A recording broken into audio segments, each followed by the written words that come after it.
Assalamualaikum and good day. We are from RS1253B and today we will be presenting our laboratory experiment for code CHM231, and the experiment was conducted under the guidance of Madam Mono Atika.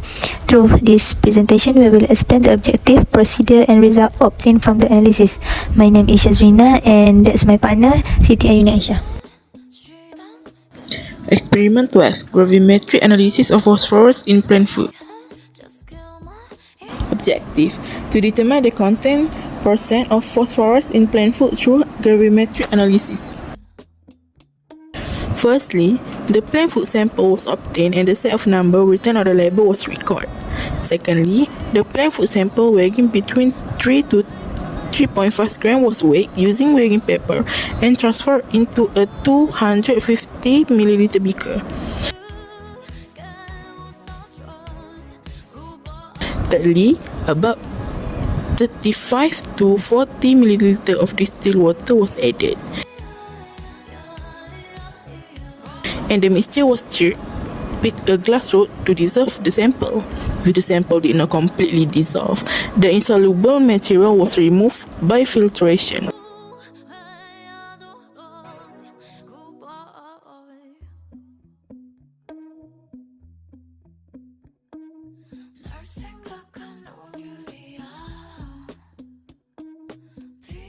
Next, to the filtrate, about 40 ml of 10% magnesium sulfate heptahydride was added.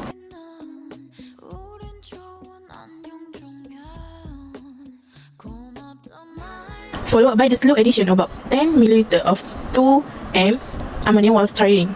A wet precipitate of magnesium ammonium phosphate hexahydrate was formed. Then, mixture was allowed to stand at room temperature for 10 minutes to ensure complete precipitation. After that, a filter paper was weighed accurately, folded and filtered into a glass funnel.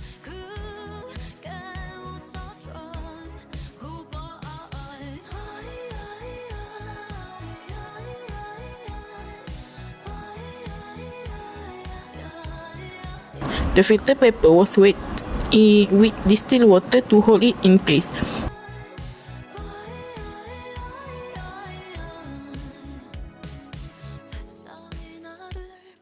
The precipitate and all the solution from the beaker were carefully transferred onto the filter paper.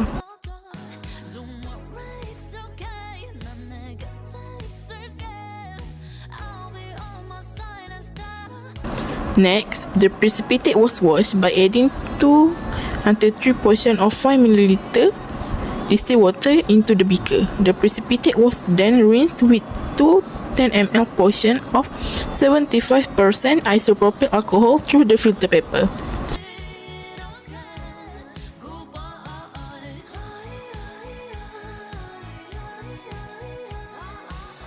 Then, the filter paper was removed, placed on a number porcelain evaporating dish and allowed to dry on the bench for 2 until 3 days or dry in an oven for 24 hours at 60 Celsius. Lastly, once the magnesium ammonium phosphate hexahydrate was completely dry, the filter paper together with the precipitate was weighed. The mass was recorded and the percentage of phosphorus in the original sample was calculated. Question A1. First, we need to calculate the gravimetric factor. Gravimetric factor equal to molar mass of phosphorus per molar mass of magnesium ammonium phosphate hexahydrate multiply A per B. Since 1 mole of magnesium ammonium phosphate hexahydrate contain 1 mole of phosphorus, the ratio of A per B is 1 to 1, so it's equal to 0.2256. Then the mole of P is equal to 0.2256 multiply mass of magnesium ammonium phosphate hexahydrate multiply molar mass of phosphorus. The answer is 5.3216 multiplying 10 power of -3. For question A2, we need to find gravimetric factor of phosphorus pentoxide. Since 1 mole of phosphorus pentoxide contains 2 mole of phosphorus, the ratio A per B is 1 to 2. The answer for gravimetric factor is 0.5168. Then we can find the mole for phosphorus pentoxide.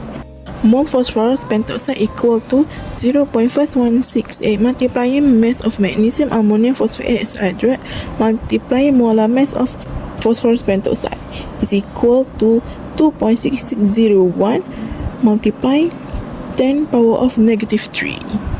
Okay, for B is calculate the mass and content percent weight over weight of phosphorus pentoxide in the sample. First, you need to calculate the mass of phosphorus pentoxide, which is mole times molar mass, so you will get 0.3766 gram. Next, calculate the percent weight over weight. So you take the mass of phosphorus pentoxide, which is 0.3766 gram over mass of sample, which is 3.0056 gram times 100. So you will get the percent weight over weight, which is 12.56%. Next, you calculate the percent error for question C. So the formula is theoretical minus experimental over theoretical times 100. So the theoretical is 15 minus 12.56, which is the experimental, over the theoretical 15 times 100. So you will get the percent error, which is 16.27%. Discussion.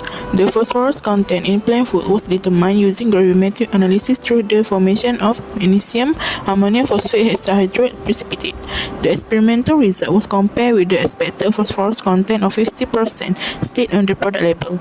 Any discrepancy between the result may be caused by incomplete precipitation, loss of precipitate during filtration, or insufficient drying, which can affect the mass obtained. Overall, gravimetric analysis is an accurate and reliable method for phosphorus determination when experimental conditions are carefully controlled. Conclusion. This experiment demonstrates that phosphorus in plant food can be quantitatively determined by converting phosphate ion into a stable solid through gravimetric analysis. The formation and isolation of magnesium ammonium phosphate hexahydrate allow phosphorus to be measured indirectly with good reliability. The accuracy of the result was strongly influenced by the experimental technique, particularly during precipitation, filtration, and drying of the precipitate. Overall, this experiment emphasized the importance of precision and careful handling in analytical chemistry when determining nutrient content in fertilizer sample.